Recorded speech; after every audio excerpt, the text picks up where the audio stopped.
So, as I've passed the 300 episode mark on my show, this is just kind of something I've been thinking about, and I just wanted to talk about with regards to what I've been going through in my life, basically. This is the thought that's on my mind right now, so I'm literally just going to be here and talk about it. So, on this show, I've talked throughout my football journey, right? It's very football, soccer, whatever you want to call it, based like because that's been my life, right? My biggest story that I can tell about my life is that when I graduated high school, instead of going straight into uni, I went straight to Portugal to go out there and try to make it as a pro footballer.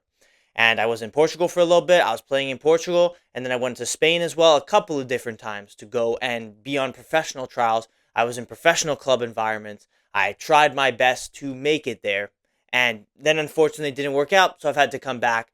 And then when I came back, of course, that's when I started this podcast. But throughout maybe the more earlier stages, I was telling a lot of the stories that I was doing, like what I actually did while I was out there. So if you're kind of a lot more newer to the show, which there are a lot more newer viewers right now, if you're newer to the show, you might not know like the extent of my story. Like that's pretty much the basics of it. Is like yes, like I went and I tried to make it pro. I was in Europe for 2 years.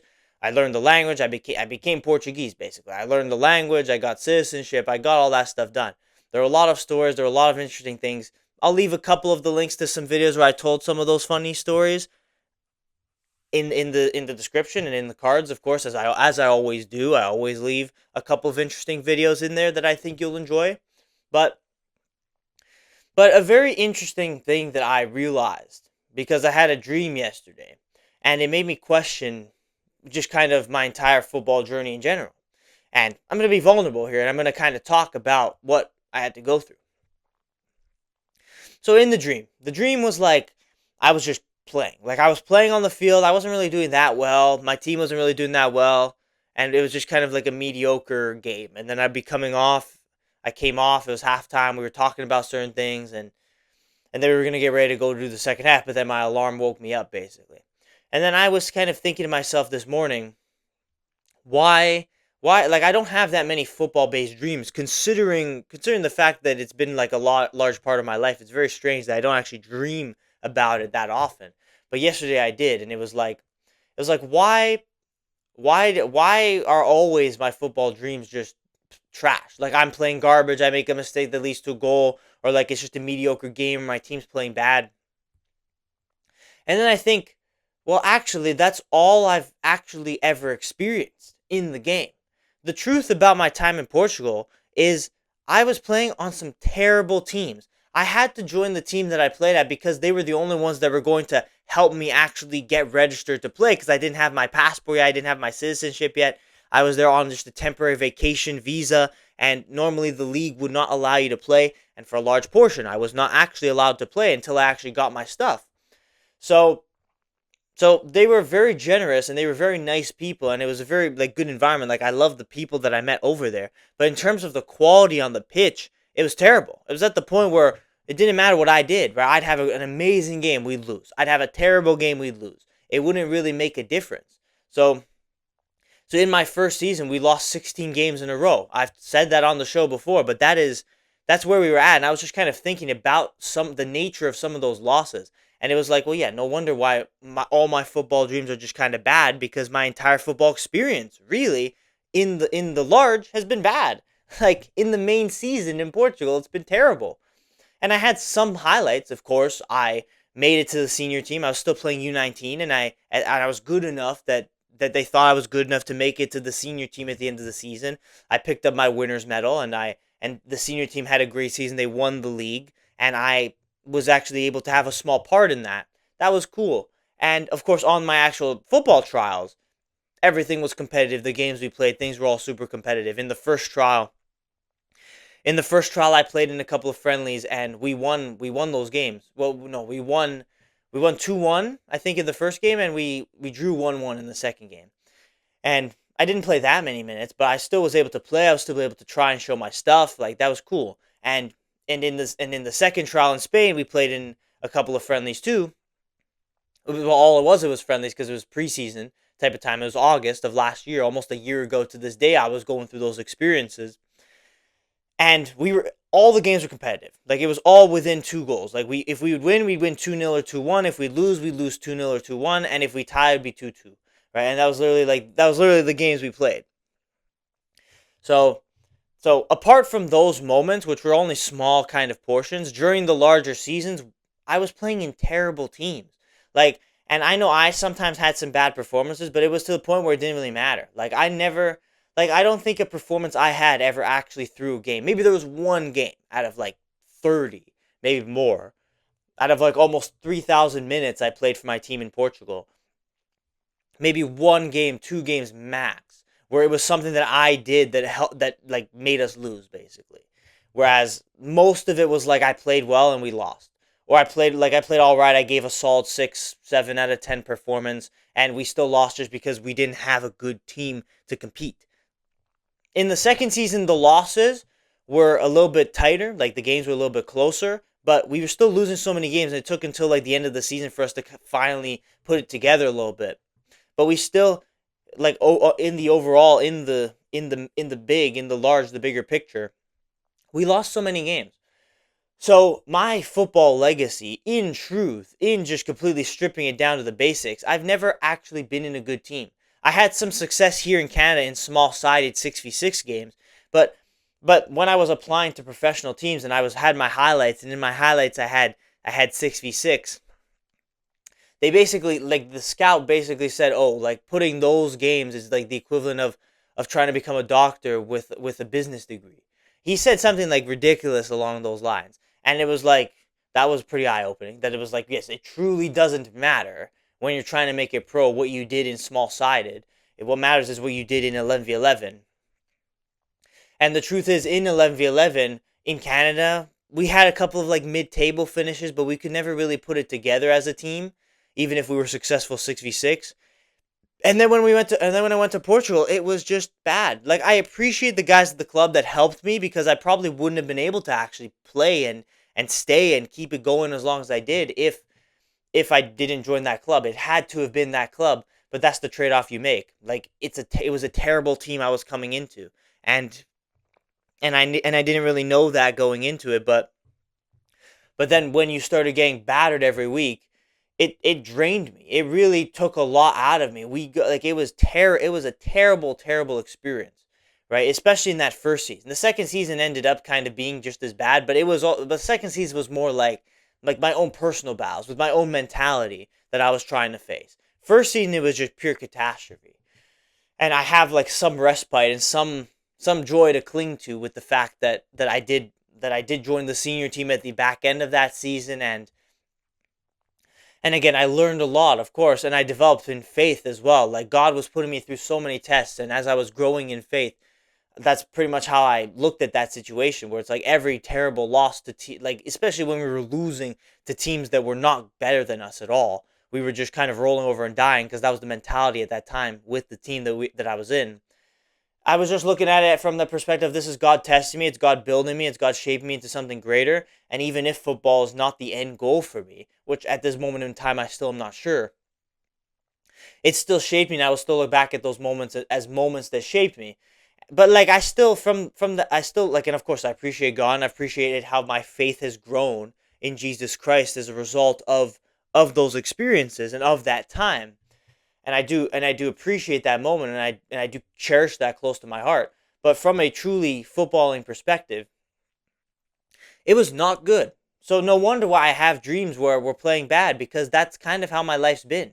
So as I'm kind of coming into my life where I'm maybe trying to look for new opportunities, I want to join a good team, because I've never actually experienced what it's like to be playing in a good team, that we actually have successes, that that I can have a bad game and we still win because the rest of my team can pick us up, right? Or I can have a good game and actually be vindicated for having a good game, because we have wingers that are competent, that can cross the ball, and we have a striker that can finish, we have a midfield that can actually play the game properly.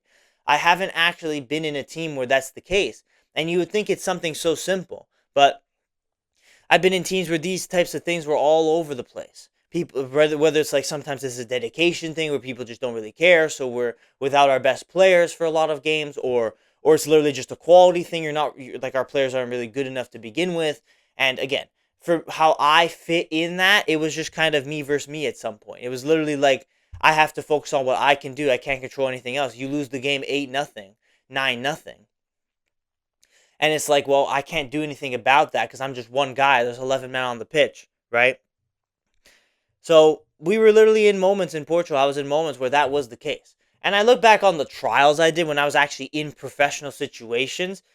I really, I kind of wish I made it because in those moments, it's like these guys are actually good. Like I'm actually playing against high quality people here, and I'm training with and like mingling with, bumping shoulders with people that might actually make it pro, right? Like we're talking like when I was in Spain, we're talking like former Barcelona academy players that I was playing against, and I'm bumping shoulders with, and I'm shaking the hands of.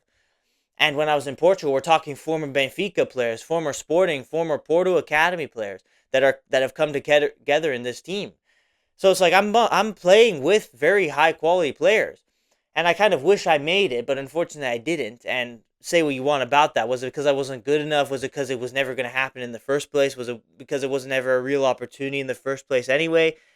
I honestly don't know. Only God knows, truly. But I look back at that time, and especially when I'm kind of we're around. I think this is a pre-recorded episode, but it will probably be around like the 302nd episode, I'd say, of the show. Like if my plan for how I'm going to be uploading my episodes for the 300th episode goes well, this will be like the 302nd episode. As I'm kind of around that time, around a pretty big milestone, and the show's kind of coming to its conclusion. I'm just in a moment where I'm reflecting on times past. And football, of course, has been a very, very important theme of the show. I cover the World Cup a lot, and football and God have been probably the primary themes of this show so far because those are the biggest things in my life, and that's the biggest thing that I've been going through, right? I even logged my pro football trial as podcasts on this show that I made a series about. You can go and watch that as you can see in real time the things I was dealing with in my most recent time in Spain. But the truth is, even like say quietly, even if I had made it in Spain, it was a bad team. Like I was talking to like a great friend that I met when I was out there, and they said they only won 3 games all season, and they got relegated. Maybe they didn't finish bottom of the league like I did with my other teams, but it was still pretty bad. It was still not a good situation, even if I had made the team for me to walk into. So I've not yet actually played for a team that's good in my lifetime when it comes to just football. So I'm hoping that maybe in the future I can maybe get into that point. I think I'm good enough to be in a team that's actually good rather than like it's pretty much like my life it's been like best player in the worst team type of thing. It's like would you rather be the best player in the worst team or the worst player in the best team? Pretty much my whole life I've been the best or one of the best players in the worst team. I've never actually experienced the reverse. Like maybe I would want to be one of the worst players in the best team just for a little while just to at least have some level of success, right? But I don't know. And I don't think I would ever be that. I think I'm good enough to actually compete in a good team. I've just never really had the chance, it seems. So hopefully in the near future I'll actually have that chance. But of course I'll update you and I'll see and we'll see what happens kind of as we end the summer and go into September.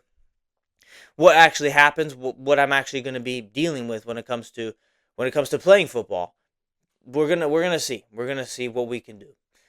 But that's kind of my little rant for today, and it's an important thing that I'm realizing in my life that it's like I'm just telling the story, and I think what makes a podcast good is just me telling the stories of what I'm dealing with, what I go through in my life, and what I've went through during those times in Portugal were really important for me, and I think it has actually shaped me into the man I am now. It's helped me improve so much, and of course, it's helped me improve so much in my faith, in my belief in God, and that's been the foundation in my life, especially in more recent times where I've had to deal with different problems and different trials and tribulations in comparison to back then. But I think I will always look back at those times regardless of whether or not I actually and like I hope that I'll have some success in football, but regardless of whether or not I actually do, I'll still look back on those times as lessons that I could apply to other aspects of my life as well. So it was an important kind of reflection that I had this morning, just thinking about those times and thinking about actually, yes, like it was tough. Like it was, I lost, like, you get home, like it was a shame. Like it really was. Like you'd be talking to especially like I'm talking to my grandparents that don't really understand it as much. and or I'm getting home, and I, like, to the people that I'm with in my house in Portugal, and they're like, "Did you win?" And every single week I come back and I'm like, "No, man, I didn't win." And it became to the point where it was like so embarrassing that I didn't even really want to talk to anyone. It was like, "No, man, it's just the same old garbage." And I just went to my punching bag, which I had back then, and just started throwing punches on it, just in rage and anger. I remember those nights, some long, long nights, because it got really depressing. It got really, really tough because it was just like you lose every week, and it was always like, oh, sometimes you win, sometimes you lose, but it was always losing and losing and losing and losing. And it was, and you had, some wins finally at the end of it, but not enough to justify a lot of what I went through. So that's really the truth of the matter, and that's the truth of what I went through. I think I absolutely had to go through it to become a better player, to become a better person, to become stronger in the mind, because I've learned truly just how much mentality is important in the game of football. It has nothing to do with the quality. I find that maybe the more truthful thing in the matter was, like, in my teams, we had good quality. We had good individual quality, but poor mentality. And you concede one or two goals and you would just roll over and die. So you wouldn't even be competitive at some points. Like, you would literally lose games by embarrassing, embarrassing margins. So no wonder why that's what's happening in my dreams, because that's actually what happened in real life too. So that was an important, interesting reflection and realization I made. So what's going to happen going forward? I hope that it's a little bit better. I hope I don't go to my grave having only played in bad teams. Like, I want to be in a good team and have a level of success that I've never really experienced before. And I think I'm good enough. I genuinely, like, I'm not trying to be prideful or boastful or anything. I really do think that I am good enough, that I have the quality to compete and to be in a good team. Not start every day, but be and get good minutes and be a good leader and a good player in the dressing room in a good team to help bring a good team and make a good team even better. I believe that I'm good enough to do that. I just haven't really had the chance to do it. So hopefully in the near future I'll have that chance, but we'll see what happens. Truly, we will see what happens, and only God knows, right? And only time will tell. But it was just an interesting thing that I wanted to talk about, interesting stories that I wanted to tell of my time there. And yes, again, everything I went through, I give it to the glory of God, and I think that it was all necessary for me to tell my story. Of course, to have a story, to have a testimony, to have things to talk about, and to live an interesting life, because all of these things kind of make my life a little bit more interesting. So even if it was loss after loss and embarrassing moment after embarrassing moment, I still kind of look back at it and it's like, you know what? It is what it is. We're going to keep moving forward. We're going to see what happens in the future when it comes to football and when it comes to life in general. And regardless of what happens, I'll always be able to look back on the time and look back on the good moments, right? The memories I made, the moments in the dressing room, the laughs we had, the amazing people I met along the journey as well. And if I ever go back to Portugal, I plan on going back, of course, in the future. But if I ever go back, I'm going to be talking to these people again, seeing these people again, and maybe some I won't ever see again, but still I rejoice in the time we spent together. And that's really it. That's really all I can say to the matter. So so, maybe one day if I ever make it as something important in this world, I can go back and go back to my club, go back to the humble roots, and truly go there and meet some people again and see some people again, and truly remember and reminisce on that time, even if it was bad times. Still look at it from a good perspective, from like a nostalgic perspective, even if what I went through truly actually was not that great on the pitch. So that's kind of what I got to say for today. That's kind of a little insight for you in terms of actually what actually happened during my time there, what actually I went through, like the things I actually had to go through. And that's the truth of the matter. That's the truth of the matter. I definitely put it in more detail and talked about it in more detail in some other episodes. Again, I'll leave them for you. You can go watch them if you're interested in this, in this story that I have, which is, of course, this is like my life. This is what separates me from, I'd say, the average person, is the fact that I decided to make that decision. It's I went out there and I tried to make my dreams come true, right? I actually chased my dreams, whereas many people keep their dreams locked up.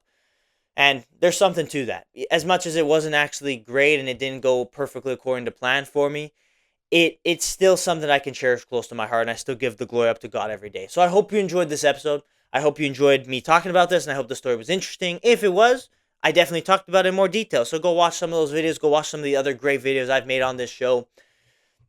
That's really all I got to say for today. Thank you for watching this episode of the 365 podcast. As always, I'll see you tomorrow for the next one. Continue to glorify God every day throughout your life. I'll see you tomorrow for the next episode.